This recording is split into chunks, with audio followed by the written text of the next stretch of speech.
If you're ready to take your destiny into your own hands, you've come to the right place. This is The Bulletproof Entrepreneur, featuring interviews with the most exciting and amazing entrepreneurs. Here's your host, Chi Odogu.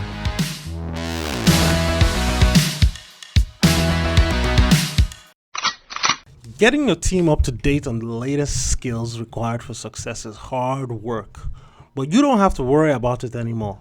Jolt is an online training platform that helps professionals and organizations access up-to-date training from practitioners at the top of their game. No more watching e-learning videos that are not interactive and may contain obsolete information when you access them. Each Jolt training is done live via interactive Skype or webinar, and the trainers are both practitioners and thought leaders in their field. So you get the latest information that can change your business at the right time. Visit jolt.us and find out how you can start getting the right training for your team today. That's www.jolt.us. Hey everyone, thanks for tuning into the show today. If you love what you hear on today's episode of the podcast, go to iTunes and leave a review and a comment. It helps other great listeners like yourself find the show. And of course, you can always find more episodes of the Bulletproof Entrepreneur Podcast at www.odogwu.com. That's www.odogwu.com. And without further ado, on with the show. Hey guys, I have a great show today. I'm speaking with Dr. Linda Sharkey. Linda is widely recognized as one of the world's preeminent thought leaders on global leadership development. She started her career in the corporate world and she became one of the founding members of the Marshall Goldsmith Group, a premier executive coaching organization that helps companies show measurable improvements in leadership development metrics. In addition to working with the Marshall Goldsmith Group, Linda runs her own company where she helps top-level organizations improve their businesses and their processes in terms of working with millennials and determining what transformational businesses should be like in the future.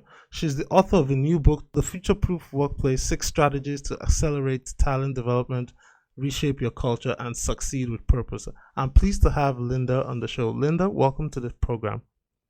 Thank you very much, Chi. I appreciate it. I appreciate you giving me the opportunity to talk with you and to talk about the book. Thank you. So, Linda, could you please tell us a little bit about yourself and your background?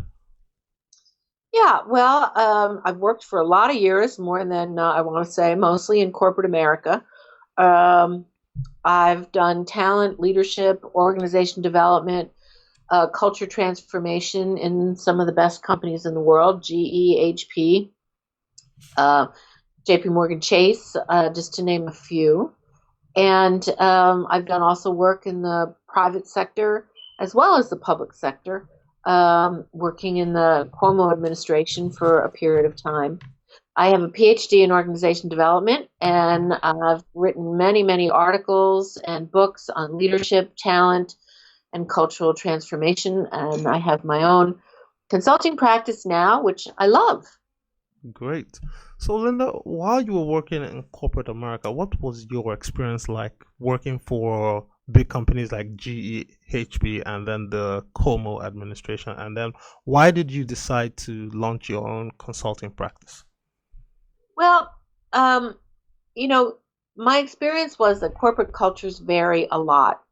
And views on leadership and leader behaviors varies a lot from organization to organization. And that's why I decided to focus in on corporate culture, because if you don't have a healthy, constructive corporate culture, your employees are not engaged, your output is not as good as it could be, your profits are not as good as they should be, and your customers typically are not as happy as they should be. So I learned that corporate culture and leadership behavior was essential, and that what leaders do does drive the type of culture that you have within an organization, both in the public sector and in the private sector. That sounds great. And then you transitioned from, you said, corporate GE, HP to government, correct? Working in the Cuomo administration. What was the difference when you got to working for the government? Well, it was quite the opposite. Actually, I was working in the Cuomo administration Oh, okay. first, and then got tapped to. I was leading a public-private consortium between the Cuomo administration and the big corporations in New York, IBM, American Express, um, and I got tapped by them to come join their businesses to help them in quality and culture transformation. This was many years ago. And I would say the big difference is probably, some people would see this as negative. I see this as positive, but at the pace at which government changes versus the pace at which business changes. And there's a rationale and a reason for that. Government changes slowly because it's impacting the lives of so many people. And you really need to weigh the unintended consequences of any decision that you make. Government tends to operate much more from a constitutional, a rule of law perspective. And business, while if it's a private business, it's not held to very many standards at all, like the Trump organization. I mean, that's a private company, and that doesn't get the scrutiny that a public company would get. If you're a public company, you do have Sarbanes-Oxley, you do have laws that you have to follow, you have labor laws that you have to follow, etc. But it can move much more quickly. And the reason it can move much more quickly is because often what it is doing is related to shareholder value, related to a product or service, and it's not necessarily related to the greater good of a society. So there's a big difference. You want government to move more slowly because they're making decisions that are really going to affect people's lives. Yeah. And while big business does that as well, it doesn't quite have the same overall impact that a good government or a poor government can have on a population. So that was my big insight. Although I complained about the slowness of government all the time. Yeah, I can imagine going from that type of organization to big businesses. But a lot of people also complain that, like, you having spent many years in corporate, that once you're in an organization, especially an organization as big as GE, it also gets bureaucratic and things start getting slow. You know, in as much as they move faster than government, they still move slower than, take for example, a startup. And this is where things are becoming different in the workplace today, where most young people, especially coming out of college and going to work, want to work for startups that are changing the world, moving rapidly, companies that look and feel younger, like a Google or a Facebook, as opposed to working for GE. So did you notice that the culture was also stifling while you were working for big companies before you now moved into consulting with Marshall Goldsmith and then launching your own business? Well, you hit a bunch of things here.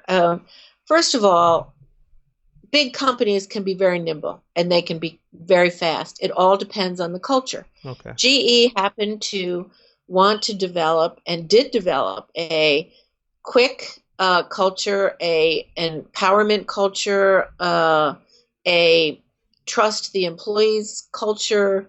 At least where I was working, when I was at the global level and I was at the more senior levels of the organization, but it tended to be a very decentralized, depending upon where you are, not highly bureaucratic organization.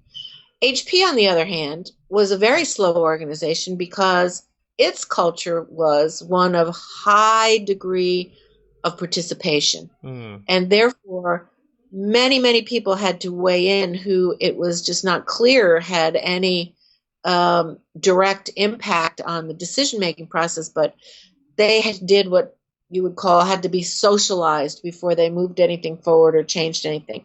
And that was a very slow culture and a very bureaucratic culture and a very go-along to get along culture.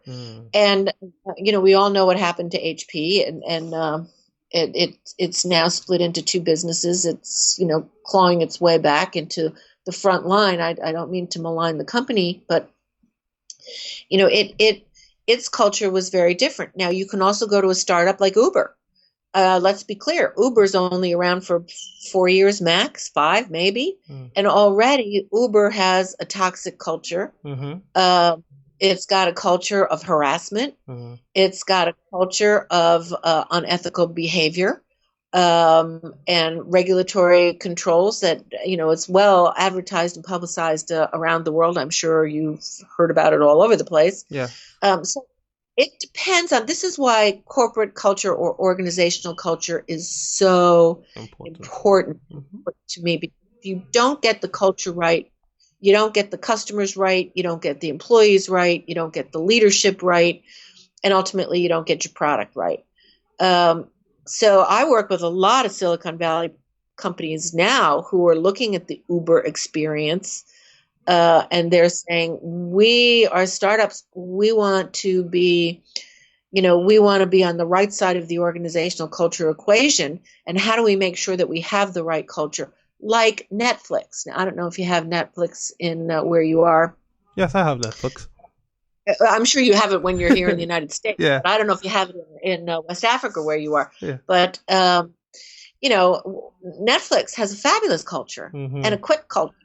And Netflix has reinvented itself at least 5 times since it's been around, which is about a little less than 20 years. Yeah. And it moved from mailing CDs or DVDs of movies to people's houses to now streaming video, to now making video, to now, customizing video to parts of the world and tastes of different humankind. And it's quite incredible. Yeah. So I don't think it's a function of big company, startup, little company, public company, private company. I think it's a function of the kind of behaviors, attitudes, and values of the leaders that create the organization. So a function of the behavior, attitude, and values of the leaders that creates the culture. Now, correct. Using that statement and listening to what you just said, what forms the basis of your new book, The Futureproof Workplace? Because it seems like you experienced a lot of things, especially working as a consultant and working in big companies and sharing your insight as you just did so eloquently. What inspired you to write this book? Well, I'll tell you what it's inspired. I mean, I've been a student of leadership for the better part of my life, leadership, culture, organizational change, quality. And let's face it, a lot of what we were doing in businesses were rooted in the industrial era and out of an industrial mindset and a different view and mentality about humankind. Very clear. Max Weber was from the early turn part of the century, building bureaucratic approaches, which, by the way, were not always negative. Actually, there were a lot of very positive things about that. But there was more of a command and control style of leadership. Human resources was organized around how can we control people. There was a deep-seated belief that people, if not controlled, will do negative things. And, in fact, that's just simply not true. People are very goal-focused. People don't need constant watching over to make sure that they do the right things. What they need is guide rails. And they need purpose. And you said it before, a very clear and compelling purpose. And the rules have changed dramatically for the 21st century. Yep. The new workforce, over 45% of it is going to be millennials. And now we've got, the digital natives coming up the pike. And these are people that are highly educated, much more experienced with technology, were raised in a global world, probably have friends that they communicate with all over the world. They travel a lot more, are much more exposed to things and can get information quickly. And these are not people that are going to cotton quickly to a command and control style leadership or a toxic organizational culture. And that's why we wrote the book. So how do you, and plus our clients, many global clients from around the world were saying, the rules have got to change. We need help in figuring out what's going to be right for our organization and how we have to morph from 20th century practices and beliefs into 21st century practices and beliefs. And that's why we wrote the book. And we did a lot of research for the book and really discovered that there were 6 factors that, actually I would have to say 7 factors, but we don't really cover it quite that way in the book, but that really need to be rethought and rejiggered to thrive in this environment. Because we are in the digital revolution. We are as much impacted now as we were in the Industrial Revolution and the turn of the century. We are in another turn of the century, and the world of work and the relationship of humankind to work is dramatically shifting. So you mentioned there are 6 factors, maybe even 7 factors. And for me, just listening to that and based on my experience, I know that some of the things that are driving need for change in the 21st century is actually technology, immigration, and those topics have been covered ad nauseum. So what are these 6 factors that you and your co-author discovered and wrote about that are so impactful to the way we need to start thinking about work in the future? Right. Well, we start with that actually, Chi. The story is not about globalization. It's not about technology, and it's not about demographic shifts. Frankly, since man has been around, we've had demographic shifts. Since man has been around, we've had technological advances. Since man has been around, we've been working on creating a global world. How do you think people got from Siberia over to the Americas continent? How do you think the Vikings got to the U.S.? I mean, it's always been the Silk Route, the global trade. It's always been there. The difference today is the dizzying speed with which this happens. The United States was in 1965. It was 90% white. In 2017, it's trending 38% multicolored. And that trend is going to continue, and it's going to continue around the world. And it doesn't mean that there are more multicolored people in the world. There have always been. But now it's integrating a lot faster. And people have immigrants for a whole variety of reasons, social reasons, political reasons, business reasons. Business has driven a lot of this because global companies are moving people all over the world. Yeah. But it's that speed with which people have got to deal with differences that's causing them to react to change in a very visceral way. So the book is not about those things. Those things are here. They've always been here. It's the speed. So there are 6 factors with an added 7th that you really have to look at. One is you can't have a command and control leadership, and you can't have a leadership that is really about greed. If you're command and control and you're really about the bottom line dollar and profit, and that's all you care about, you're in a tsunami to fail. You've got to have a culture that's not uniform. It's not driven by like the old IBMs of the world, but it's got to be a values-driven culture, a culture that operates against very clear corporate values that are personally embedded into the DNA of the company. And by that I mean it's embedded into the behaviors of the leaders, the behaviors that are rewarded, the behaviors of the workforce in general, and the decision-making process. You pull companies, you scratch the surface of a lot of companies have values these days, but, look at companies like Wells Fargo. It may not relate to people in West Africa, but I'm sure it relates to you, who were 5,300 people were setting up credit card accounts, bogus credit card accounts. And, this was highly illegal, and people did it.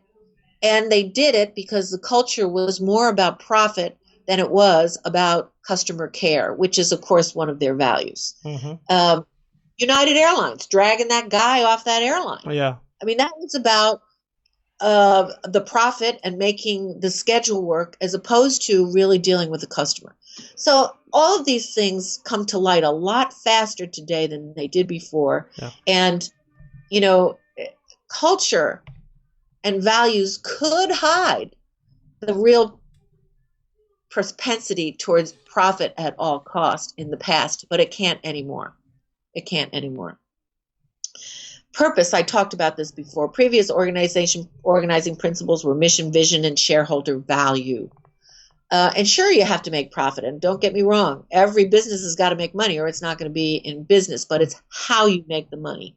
And, you'd go into companies and you'd see these mission statements and you'd see these vision statements, and they all look the same and the values are all the same and we're collaborative, blah, blah, blah, blah, blah. They're very hollow and empty and they're just on the wall doing nothing. Exactly right. And they don't live by them. They don't believe in them. People can't even repeat them. But purpose is a compelling social contract, and it has social impact. And you said it yourself. Millennials want to make a difference. And I was just with the leadership team of HCSC. It's a healthcare organization in the U.S., and their purpose is walking with you in sickness and in health. Now that compels me. It's not, their purpose is not selling insurance. Mm-hmm. Their purpose is making sure that you're supported when you're healthy and you're supported when you're not healthy, so that you can get what you need. Excuse me. Those are big differences. And rather than shareholder value, these companies of the future and today are driven by customer value, by customer value. And if you have those things, a strong and compelling purpose with clear values that everybody lives, and a clear understanding of your customer relationship, you will have shareholder value and you will make better profits. In fact, the research is starting to show that. The next one is building relationships. Before, we used to have teams, and I was the boss, and everybody else worked for me, and we were part of the team, and the team's job was to make me as the boss look good and make the company look good. But today it's about building relationships across boundaries, across borders, pulling pods of people together to innovate. It's more about matrix. It's more about clearing the way for great groups of people to get together and solve big, hairy problems. And the leader's role in this is to make that happen and to support the teams, not to be, I'm the boss and you're my team. It's not about them. And I think diversity and inclusion is going to be a big part. You're not going to be able to survive if you don't have an inclusive culture, if you can't value people from a variety of different perspectives. And I'm just not talking the obvious perspectives like differences in religion and differences in, skin color and in eyes and those kinds of things. I'm talking about difference in beliefs, differences in thought process, differences in country cultures, all sorts of things. But here's one thing you can take to the bank, and I have a lot of research on this, that people, no matter where in the world they live and work, they want the same things for their family, and they want the same things out of their work environment. They want to be treated fairly. They want to be respected. They want to work on something that's important, and they want to take care of their family. And they want to make a fair and decent living. It may look different in Japan than it looks in Russia, but you pull back the onion to the core, and people do have a lot of common values around the world, and we need to build on those, not pull them apart. And obviously the final one is technology. Before, we used to be about process improvement. Now, really, we're about fact-based decision-making. We're about robots. We're about automation. We're about augmented reality. And you got to get comfortable with that. If you're still struggling with the technology of the 20th century, resisting technological change is futile. And then the final piece that I always say is really sort of the seventh tangential, but everybody, companies, have to figure out how they're going to develop people, how you organize that work to deliver value to your customers, and what your human relation practices are going to be, because the human resource practices from the past just don't work anymore and have got to be rethought. So there you go. Those are the 6+1 factors that we think and we know companies really need to focus on to survive this tsunami of technological change, of globalization, and massive demographic shifts. That's great, Linda. Man, you really covered a lot in those seven subtopics. So let me just start pulling just one or two so that you can do a deep dive in them, and then we move forward. So the one of the last things you mentioned is in terms of technology now, with things like AI, self-driving cars, advances in machine learning, and all that. I envision a world where in the next 5 years, many people are going to be out of jobs if they are not Correct. retooling and retraining to prepare for Correct. what I'm going to call future jobs, jobs that don't yet exist but will need to exist Correct.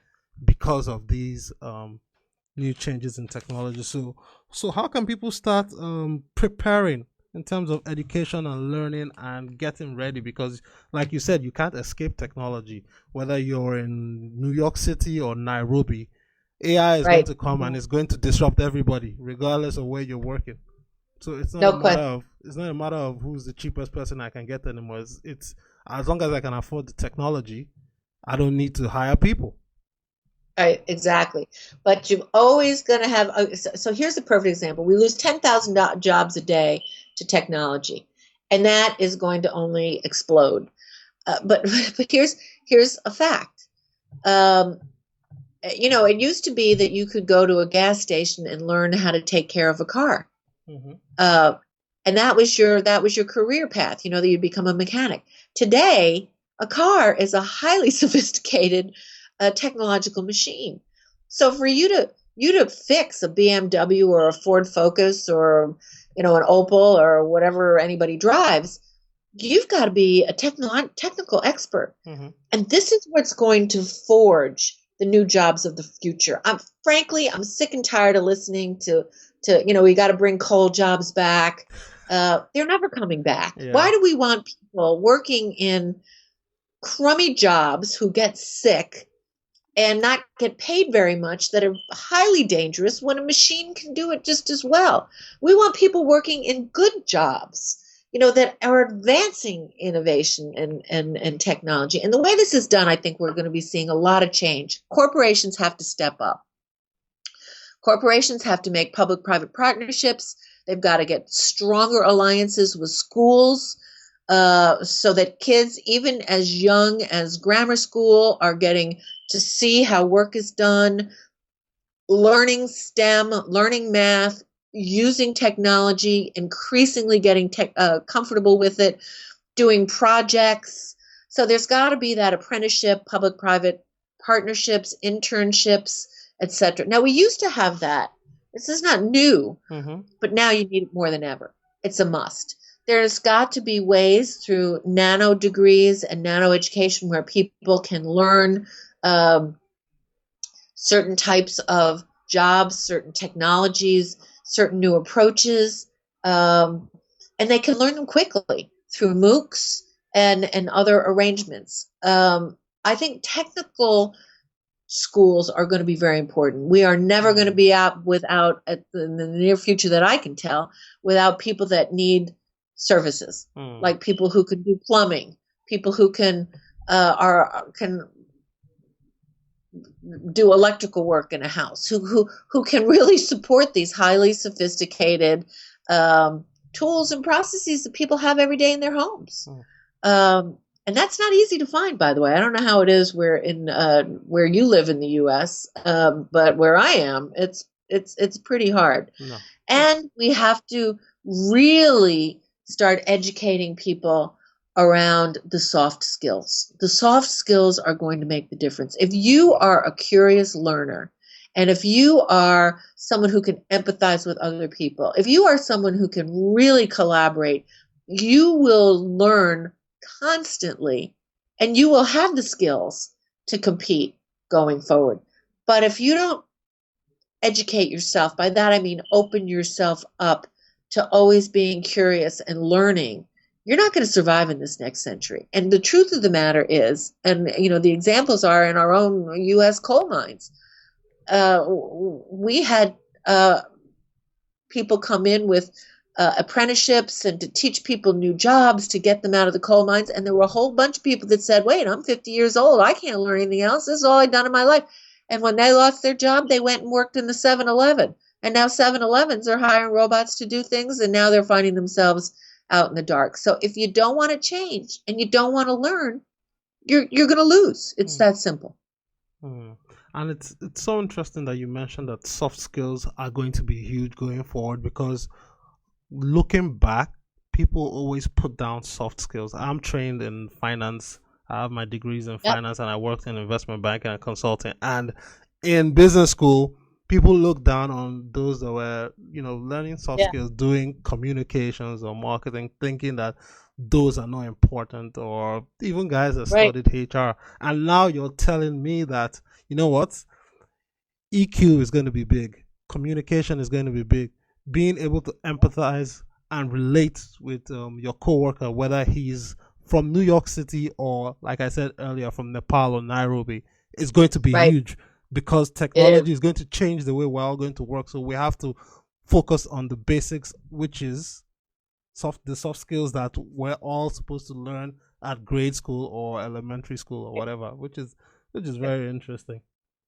Yeah. And, we don't teach it as well in the grade schools as we should. And, it's got to prevail at every level of our education, because if someone is not a collaborative, they're not going to make it when they have to. And, I have another book, Winning with Transglobal Leadership, which is, and actually I touch on it in the Futureproof Workplace, but one of the 5 researched and directly linked to business outcomes that global leaders need to have.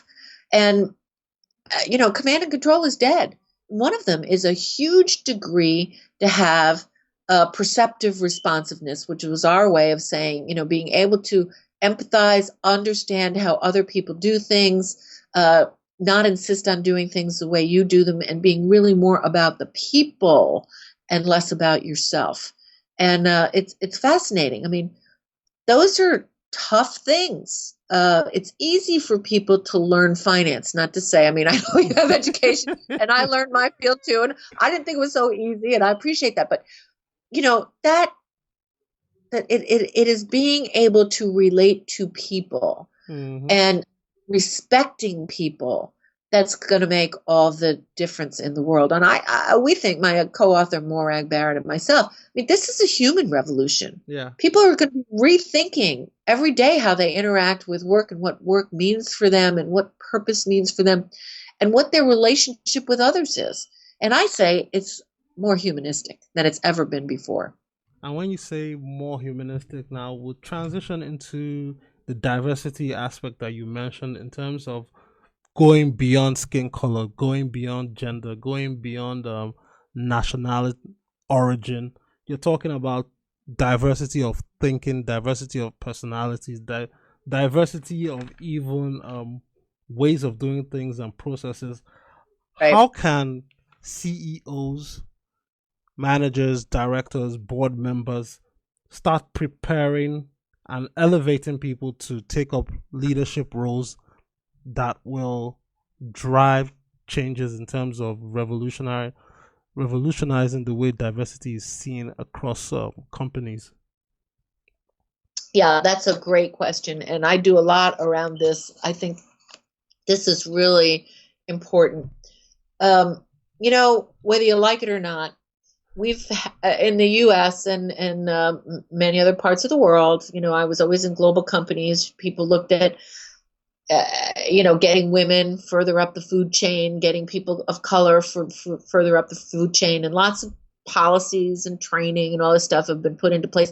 And yeah, there's been an improvement, definitely been an improvement. I'm thankful for where I am because people help me out, but not nearly what it should be. There's only 5% of the CEOs in the U.S. are women, and less are people of color.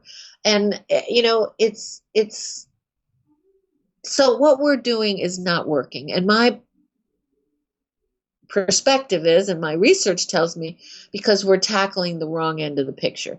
We now know a lot about the brain, and we know that people's brain is shaped in a context. And there's a lot of stereotypes and unconscious bias that's going on. And it's not because people are bad or good or whatever. It's because that's what they've been taught over the years. That's what they've heard. That's what they've experienced. That's what they've seen. And I think we have to do 2 things, and they're not expensive. The first is, I go back to the values.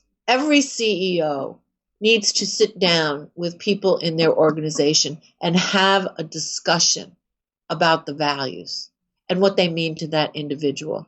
And you know what they're going to find out? They're going to find out that they have a lot more in common with folks than they realize. But usually CEOs don't have those kind of conversations. They have the conversations about the numbers. They have a conversation about the goals. They have a conversation about the economic environment. You're a finance guy. You worked on Wall Street. You know, all those typical things. How many CEOs and leaders have you known that actually sat down with people who are different from them and said, let's talk about these values. What do they mean to you? How do you live them? Zero. And all of a sudden, not one. And all of a sudden, and this does not cost money. This is time. That's it. Well, time is money also, but cut out all the expensive training programs. Have sessions where you're with people who are different. Look at your network. Is everybody in your network, your social network, both in work and out of work? Are they mini-me's or are they really different? And have you taken the time to really learn what's the common connection between yourself and other people? That's a soft skill, and that's going to make a huge difference. The second thing is looking at the stereotype boost. I'm sure, Chi, you've been told great things about yourself on one level and some things about yourself that are not so hot by your family, by, your culture, whatever. I know I have. And some of these deep-seated stereotypes are getting in the way of allowing a person to be inclusive and or allowing an individual to get ahead. And so we do a circle of trust exercise, which is very, very powerful. And we start looking at, who people trust and why. And then we look at, what are the stereotypes that you've been brought up with? And again, it's not judgmental. The second you make it judgmental, you've lost, because everybody has them, no matter who you are. Yeah. And, what are the stereotypes that you have? What are the ones that have helped you? Because stereotypes come about for the 40 million or 1,000 years that humans have been here, because they've learned things. Don't trust that one over there. They're going to kill you. It's a bad tribe coming over the hill. All of these things, but, that may not relate anymore, but do shape the brain. And putting those stereotypes down and saying, which are the ones that, help me and help us, or which are the ones that are getting in the way of us being inclusive, creating a place where people feel that they can belong. And belonging is becoming a much bigger word for me. It's one thing to be inclusive. It's another thing to make people feel like, well, I really do belong here. I'm part of the fabric of this company, or I'm part of the fabric of this organization. Once they feel like they belong, and once others believe they belong, there is no difference, regardless of your skin color, your religion, your social attributes, whatever it is. It's getting to that place of belonging. And I think we have to peel back that onion to get to those unconscious biases that have kept us apart. Do I have time to tell you a quick story? Of course, yes, please. So, do you know that woman? She's from Pakistan. I forget her name. I should know her name, and I could look it up, but I don't have time. I was just at a global women's conference Malala? in Berlin, and she was the opening speaker. She was barred from she was barred from coming to the U.S. because she's a Muslim, and we just put the Muslim ban in the thing. And she was getting an Academy Award for a documentary that she did on women and discrimination of women. That's who I'm talking about. She's very well known, wonderful woman, and she interviewed all these people, men and women, and you started to hear how these men were brought up and their attitudes towards women. And it wasn't that they were bad people, but that is what they believed. And that is, centuries of unconscious context that's been driven into their brain. And it was just such an eye-opener to see this. And that's what needs to change. We have to have real conversations about those kinds of things. And my next question is going to be centered around something that I got from your office in terms of there's a surprising industry that is least prepared to meet the onslaught of the future-proof workplace. What industry is that, and why is the industry as a whole not prepared for the nature of the change that's coming along? Well, I think there's two industries. I think that one is the automotive industry, which, frankly, I don't know how many cars you have. I had three, and I'm now down to two, thank goodness. But most people who have cars, those cars are only used about 20% of the time. Okay. And what you're going to see is that whole shared economy around cars, which is going to mean we're going to need a lot less of them going forward, which is going to change in a large part how we do insurance around the world, how we look at all of those kinds of things, because people are not going to need car insurance like they needed before. They're not going to need cars like they needed before, because there'll be a kiosk somewhere, and they put a credit card in, and they take the car for what they needed, and then they drop it off. That's going to dramatically change the number of cars that are going to be needed. It's also going to have a huge impact on the environment as we go forward, and on our need for more roads and all of those kinds of things. So that's one that I think is going to be really impacted considerably going forward. And especially with the rise of the Tesla, Elon Musk, and self-driving vehicles, people will find themselves not needing to live closer to the cities. They can live as far as they want, and once you have a self-driving car, you just order the car comes, picks you, takes you to work. You can sleep, do your work in the back seat, and the car will be driving, and you'll be good to go, and just order a car to come pick you, and you go back to where you're coming from. Right, and the car comes, picks you up, and then it probably stops and takes someone somewhere else after it drops you off wherever it needs to go. So that whole image is really going to change. A lot of people said that the landline, the telephone, was never ever going to go away, and didn't invest in smartphones and the cell phones and all of that stuff. And who's putting a landline in their house anymore? I don't know. I mean, I have one, but I don't know why I have one, actually. Because it comes with the cable bill, and they say it's cheaper to have cable, phone, and all that stuff rolled into one. You're exactly right, Chi. That is exactly right why I have one, and I'm getting ready to rip it out, because all I get is robocalls on that thing. It's driving me crazy. But so. Yeah. So as we start to wind down, Linda, I have some wrapping up questions for you. So what can companies do to start preparing themselves? What can young people, millennials that are young in their careers, or even transitioning from corporate to self-employment, start to do to prepare themselves for the future of work? Because this moves beyond just workplace where you're going to a physical office in the morning. You may be working from home. You may work at whatever time you want to work. So how can people start getting ready? I think one of the things is get some real honest feedback on your soft skills. How do people see you as collaborative? Do people see you as a learner? Do people see you as respectful? And get some, pick 3 or 4 things. And there's a lot of instruments out there that can help you, and you don't need to, go to a big glossy school to get this, and then get some suggestions on how you could be better on the 1 or 2 areas that maybe, you're not so good on. And let me be honest, we're all not so good on some of that.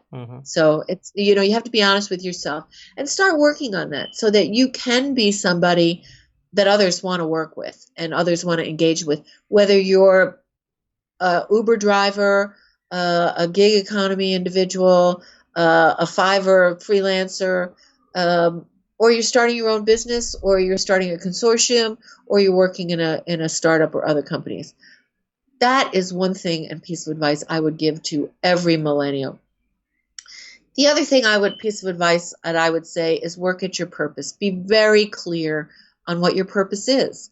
What makes you hum? Is it pure water for everybody who lives in the planet? Is it, great technological advances in medicine? What is it? And what makes you hum? And work on that. However you can do that. Get involved with other people who are like that. Go to sessions, learn about what people are doing in those fields, and educate yourself about that. So those are my two big pieces of advice. I guess there would be a third. Get the soft skills, be clear on what that is. Work at your passion, find out, really dig deep. If you're going after a job for money, you're lost. Go after a career that's really related to what you love. And the third is be very clear on your own personal values. Are you going to work for somebody who's a toxic leader who treats people badly just because you can have a particular job or you can get a check? My answer to that would be no. I wouldn't do that. I have at certain times in my life, and I paid for it. I'm sorry that I did. But, what are your values and what's the threshold you will not cross? And be clear on that.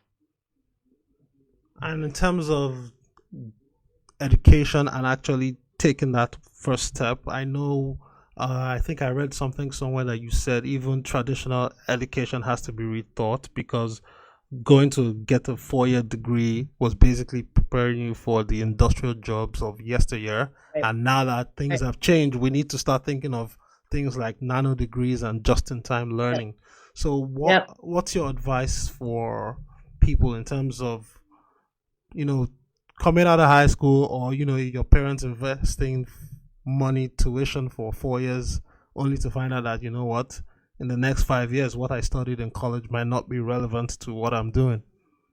Yeah, that's a great question. I think the education field is really in flux, and I think it's the need to spend fortunes on education is really bogus. And you know what? It drives a real have and have not society, which, I think is a real challenge.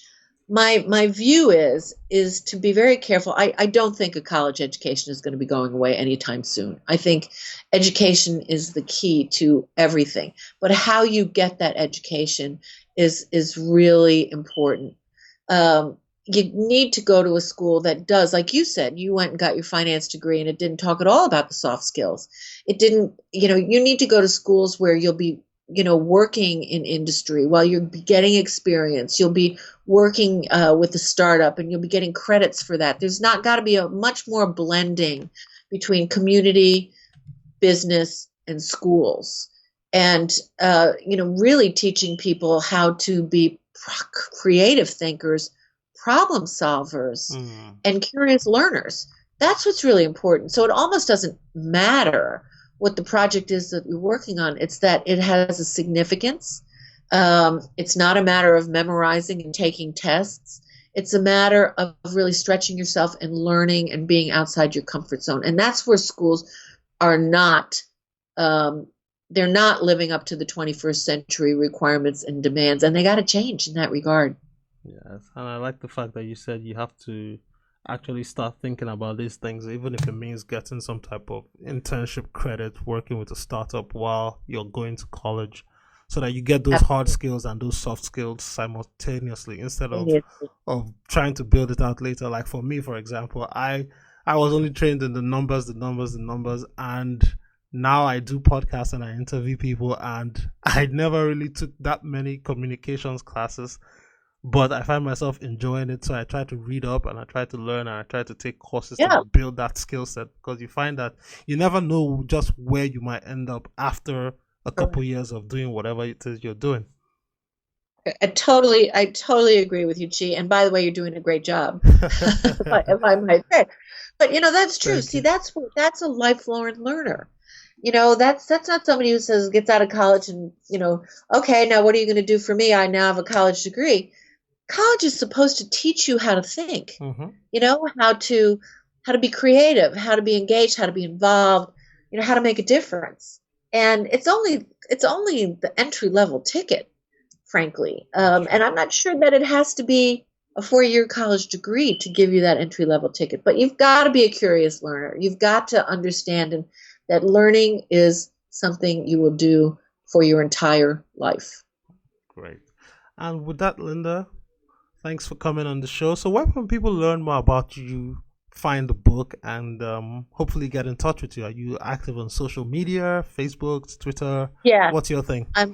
I'm actually active on social media, Facebook, Twitter, LinkedIn. You just told me that I need my site is not working as well. I do have a website. We also have a site for the book where you can get a hold of me, which is www.futureproofworkplace.com. And anybody can email me at Sharkey, that's SHARKEY.com. And I welcome people reaching out. I love talking about this. As you can tell, I'm passionate about it. Yeah. And that is my purpose, creating great organizations. Great. And I'll link to everything you just mentioned in the show notes on the website. And with that said, any final words of wisdom for people listening out there? Well, my final word of wisdom is embrace the future. It can be an exciting ride. Great. So, Linda, it's been a pleasure spending the last... I thought we were going to go for 30-something minutes, but it's right on the edge of 1 hour. So thanks for coming for the hour to share with us a little bit about what you do and how to get ready for the future of work. And the book is obviously titled The Futureproof Workplace. Please, you can find it on Amazon. It's really good. I'm not going to order a copy and read it and then tell you what I think. Oh, good. I would love to hear that. You can also get it through our website, which is the www.futureproofworkplace.com website, and it's discounted. So I just thought I'd mention it. Oh, great. Thanks a lot, Linda. I appreciate that. Okay. Well, thank you, Chi. It's been a pleasure working with you, and it was a great interview. Thanks for tuning in to listen to today's episode of the Bulletproof Entrepreneur Podcast. As always, you can find more episodes and more information about the show that you just listened on our website, odogwu.com. And whatever you're doing, I hope you have a profitable and pleasurable day. Cheers, guys. Bye. Don't let another minute go by without taking action to change your life. Visit Audacy.com right now for more incredible resources, and we'll see you next time on Audacy, the Bulletproof Entrepreneur.